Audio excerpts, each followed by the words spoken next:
बैठो अकेले, करो मुराकबा, सोचो थोड़ी देर, गिरो सजदे में, गौर करो हमारा रब की बारगाह के अंदर रूहानी मकाम क्या है। दुआ में लज्जत है, इबादत का ज़ौक़ है, तिलावत कुरान का शौक़ है, कोई दुरूद व सलाम का जायका है। कभी दिल करता है कि आज कुछ नहीं करना, सिर्फ मैंने नफल ही पढ़ने। कुछ सदकात व खैरात का, सखावत का मिजाज है। अपनी ज़िंदगी में इस चीज़ को लागू करें। बहुत सारे लोग ऐसे हैं जो बज़ाहिर उस तरह का स्टेटस नहीं रखते, उस तरह की तबीयत नहीं रखते, उस तरह का मिजाज नहीं रखते, लोग उनको वो मकाम और मर्तबा नहीं देते, लेकिन इंदल्लाह उनका बहुत ज़्यादा मकाम है। ये मेरे सामने मिशकात शरीफ है और हदीस के रावी हज़रत अबू सईद खुदरी रदी अल्लाह ताला अन्हु हैं। अगरचे ये हदीस अबू दाऊद शरीफ में भी मौजूद है। सैयदना अबू सईद खुदरी रदी अल्लाह ताला अन्हु फरमाते हैं, हम मस्जिद नबवी शरीफ में बैठे थे और एक आदमी कुरान मजीद पढ़ा रहा था और बाकी बैठ के सुन रहे थे, और हालत ऐसी थी कि बाज़ लोगों के पास कपड़ा भी पूरा वजूद ढांपने को कोई नहीं था।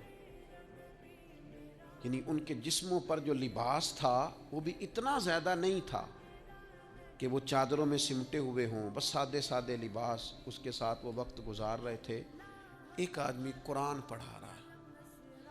मैं कुरान पढ़ने पढ़ाने वाले लोगों से कहा करता हूँ, कोई बड़ी गाड़ी से उतरे ना कभी तो परेशान ना हो जाया करो।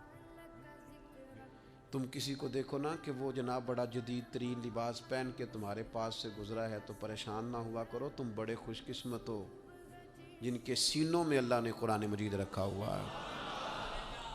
ऐसे मरूब ना हुआ करो, रोब में ना आया करो। जनाब अबू सईद खुदरी रज़ी अल्लाह ताला अन्हु फरमाते हैं कि लिबास भी उस तरह मुयस्सर नहीं थे हमें, पर हम मस्जिद नबवी शरीफ में बैठे थे और एक साहब कुरान मजीद की तिलावत कर रहे थे, गोया पढ़ा रहे थे और बाकी सुन रहे थे, सीख रहे थे।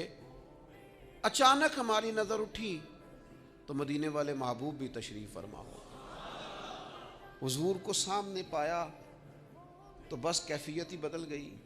फरमाते हैं कि वो जो तिलावत कर रहे थे वो रुक गए, हम सब उठ के खड़े हो गए। नबी करीम ने हमें सलाम कहा और ये मंज़र देखिए, कहते हैं हमारे नसीब देखो, हुजूर भी हमारे दरमियान बैठ गए और बिठाकर अपने महबूब को अपने पहलू में। जो लोग कुछ नहीं ना करते वो भी कमाल ही करते हैं। हुजूर बीच में बैठ गए और इस तरह दरमियान में बैठे कि उंगली के इशारे से कहा हल्का बना लो।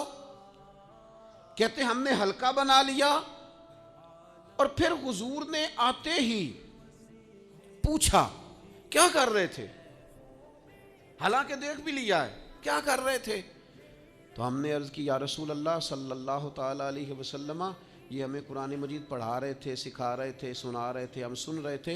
हुजूर ने यहाँ लफ्ज़ जो इरशाद फरमाए, अगर सीने में दिल हो तो रूह वजद करती है। हुजूर फरमाने लगे, अल्लाह का शुक्र है रब ने मेरी उम्मत में ऐसे लोग पैदा किए हैं कि मुझे हुक्म होता है उनके साथ जाके बैठ जाओ। मेरे अजीज याद रखिएगा, नबी पाक अलैहिस्सलाम ने फरमाया, करीम फरमाने लगे अल्लाह का शुक्र है कि उसने मेरी उम्मत में ऐसे लोग पैदा किए कि मुझे हुक्म होता है कि मैं उनके पास जाके बैठूं, उन पर शफकत करूं, करम नवाजी करूं, उन्हें एजाज़ दूं, उनके साथ बैठ जाऊं। और फिर हुजूर फरमाने लगे, ए ग्रोहे मुहाजिरीन और अंसार, ए फ़कीर लोगो, तुम्हें खुशखबरी हो, अल्लाह क़यामत के दिन तुम्हें पूरा नूर अता फरमाएगा। और फरमाया तुम अमीर लोगों से आधा दिन पहले जन्नत में चले जाओगे। और फरमाया वो आधा दिन 500 साल का होगा। आधा दिन पहले जन्नत। हालांकि ये लोग वो थे जिनके वजूद पर लिबास पूरा नहीं, लेकिन जो इंदल्लाह मकाम है, जो अल्लाह की बारगाह में दर्जा है, जो इनके रूहानी मकामात हैं, जो अल्लाह के हुजूर और नबी पाक की बारगाह में इन्हें कुर्ब ख़ास हासिल है, वो इतना आला और बुलंद है कि नबी करीम इनके दरमियान आके बैठ जाते हैं।